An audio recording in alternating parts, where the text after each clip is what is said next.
Spiritual death क्या है, यानी आध्यात्मिक मृत्यु क्या है, इसके क्या संकेत है कि आध्यात्मिक मृत्यु की ओर जा रहे हैं या चले गए हैं। तो सबसे पहले ये समझते हैं कि मौत क्या है। आप जीवित हैं या नहीं, इस सवाल का जवाब जानना बहुत आसान है।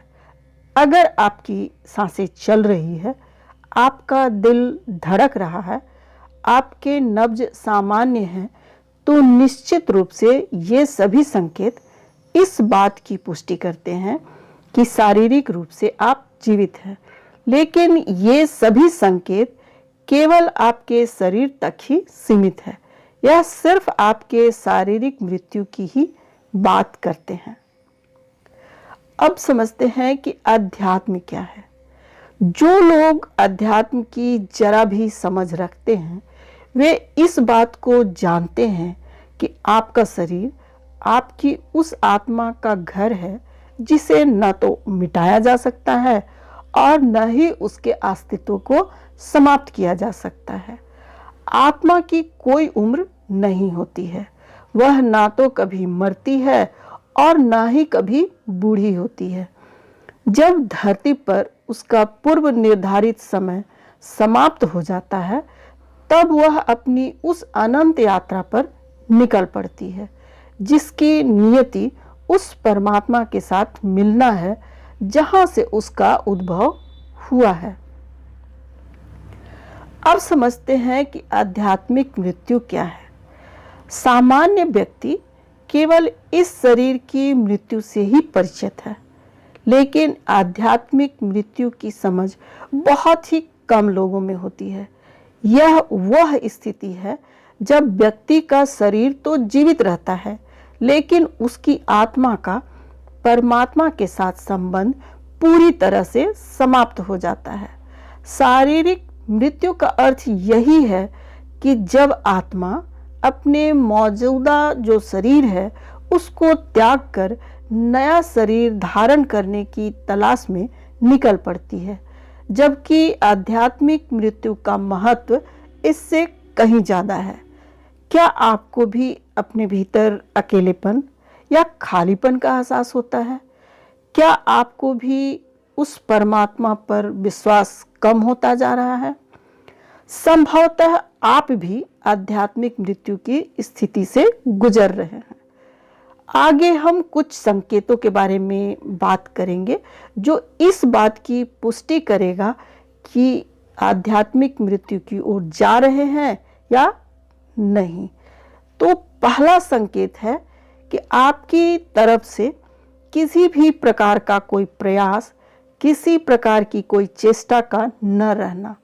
जब आप अपने भीतर के सुधार पर ध्यान नहीं देते और अपनी मौजूदा स्थिति को भी अपनी नियति मान लेते हैं, तो यह इस बात का संकेत है कि आप आध्यात्मिक मृत्यु का सामना कर रहे हैं, जहां आपकी सभी उम्मीदें और ईश्वर के प्रति आपकी आस्था समाप्त हो चुकी है।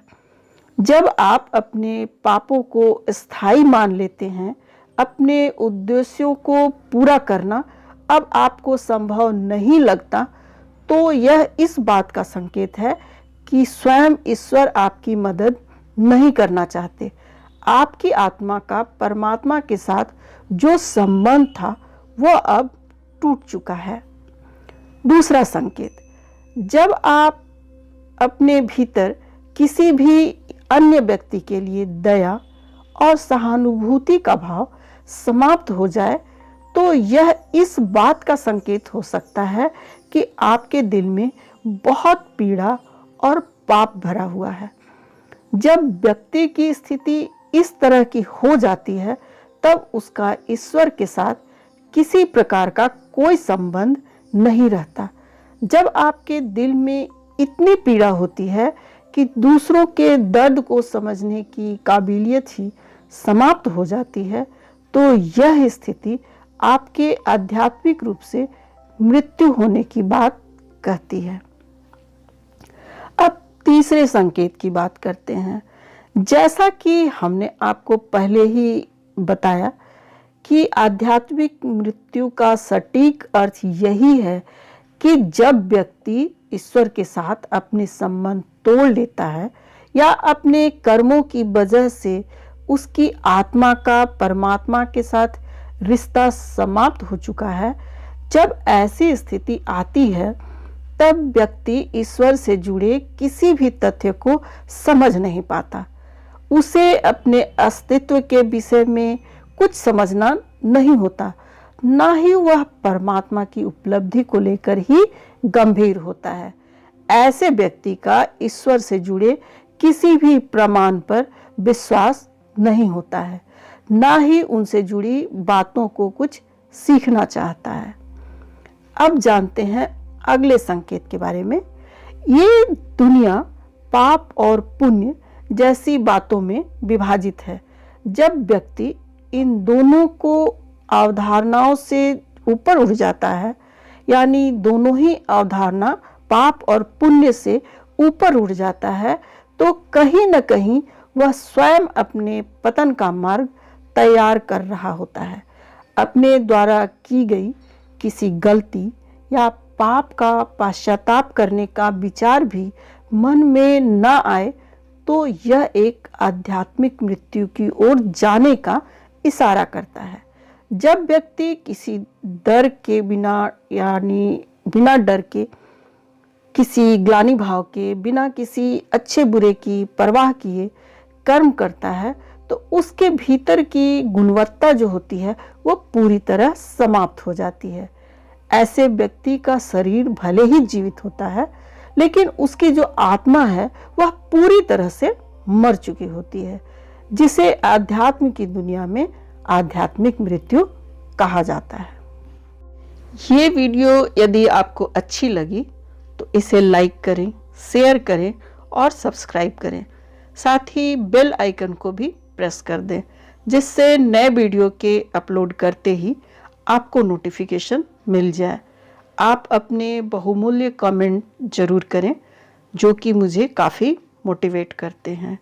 आप हमेशा स्वस्थ रहें, सफल रहें, हमेशा खुश रहें।